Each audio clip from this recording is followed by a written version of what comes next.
جو مؤذن ہوں گے اللہ ان کو بھی قیامت والے دن بڑا مقام عطا فرمائے گا۔ حدیث میں آتا ہے نبی کریم صلی اللہ علیہ وسلم نے فرمایا کہ اذان دینے والے قیامت کے روز سب سے اونچی گردنوں والے ہوں گے۔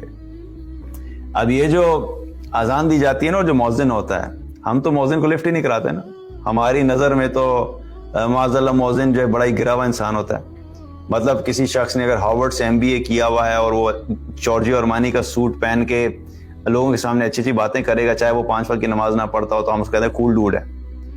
ایک مؤذن جو شلوار قمیض پہنی ہوتی ہے، اس نے ٹوپی سر پہ پہنی ہوتی ہے، 5 دفعہ دن میں حی علی الصلاح حی علی الفلاح کہتا ہے، اور وہ ہمیں پتہ بھی نہیں ہوتا کون ہے، سامنے آ جائے تو ہم اس کو ویسے ہی گری ہوئی نظروں سے دیکھتے ہیں کہ یہ تو مؤذن ہے۔ اپنے بچے کو اگر آپشن دی جائے آپ کا بچہ مسجد میں اذان دے یا کہ کسی کارپوریٹ آرگنائزیشن میں جاب جا کے مینیجر کی جاب کرے، تو ہم کہیں گے کس قسم کا سوال کر رہے ہو، آبویسلی مینیجر بنانا ہے۔ یہ مؤذن کون سی چیز ہوتی ہے؟ مؤذن کی کون عزت کرتا ہے؟ حدیث سے کیا پتہ لگ رہا ہے؟ قیامت والے دن مؤذن جو ہوں گے بڑی گردن والا، یعنی بڑے مقام پہ ہوں گے۔ اس کے پیچھے ریزن سمجھے۔ مؤذن جب کا کام کیا ہوتا ہے، وہ 5 دفعہ لوگوں کو کیا کہتا ہے؟ حی علی الصلاح حی علی الفلاح، آؤ نماز کی طرف، آؤ کامیابی کی طرف۔ وہ لوگوں کو 5 دفعہ دن میں اللہ کی طرف بلاتا ہے۔ اور حدیث میں کیا آتا ہے کہ جو شخص کسی کو نیکی کی طرف بلاتا ہے تو اس کے کہنے کی وجہ سے جب کوئی شخص نیکی کرتا ہے تو نیکی کرنے والے کے ساتھ ساتھ بلانے والے کو بھی اس کا اجر ملتا ہے، اور نیکی کرنے والے کے اجر میں کوئی کمی نہیں کی جاتی۔ اب یہ ایک بندہ ہے جس نے اذان لگائی حی علی الصلاح حی علی الفلاح، اور 100 بندے مسجد میں اکٹھے ہو گئے۔ اب ان 100 بندوں کی نمازوں کا اجر مؤذن کے کھاتے میں بھی جا رہا ہے۔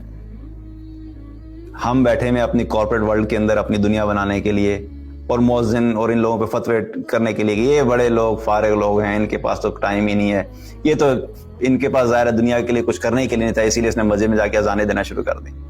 قیامت والے دن پتہ لگے گا کہ تمہاری کارپوریٹ لائف جو تھی، جس میں تم بڑے اپنے آپ کو چیتا چیمپئن سمجھتے تھے، اور اللہ کی طرف بلانے والے کو، نماز کی طرف بلانے والے کو تم بڑی گھٹیا نظر سے دیکھتے تھے، آج آ کے تمہارا کمپیریزن ہو جائے گا۔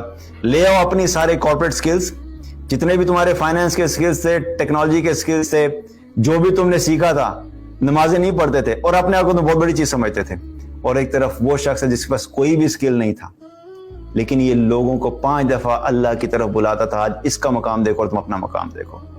میں یہاں پہ کلیئر کر دوں، میں یہ نہیں کہہ رہا کہ یہ either this or that، بہت سے لوگ اس میں مکس اپ کر دیں جی کہ آپ شاید ڈسکریج کر رہے ہیں۔ میں یہ بتا رہا ہوں کہ بہت سے لوگ یہ سمجھتے ہیں جو صرف دنیا پہ فوکس کرتے ہیں، جو دنیا اور آخرت کو ساتھ لے کے چل رہا ہے، تو الحمدللہ یہ بہت بڑی عظیمت کی بات ہے کہ جو انسان اپنی اس دنیا کو بھی بیلنس کر رہا ہے، یہاں پہ بھی اپنی ذمہ داریاں پوری کر رہا ہے، یہاں کے سکلز بھی اس نے پورے رکھے ہوئے ہیں، لیکن اپنے فرائض بھی پورے کر رہا ہے اور اپنی آخرت کی بھی فکر کر رہا ہے۔ وہ ایک الگ کیٹیگری ہے۔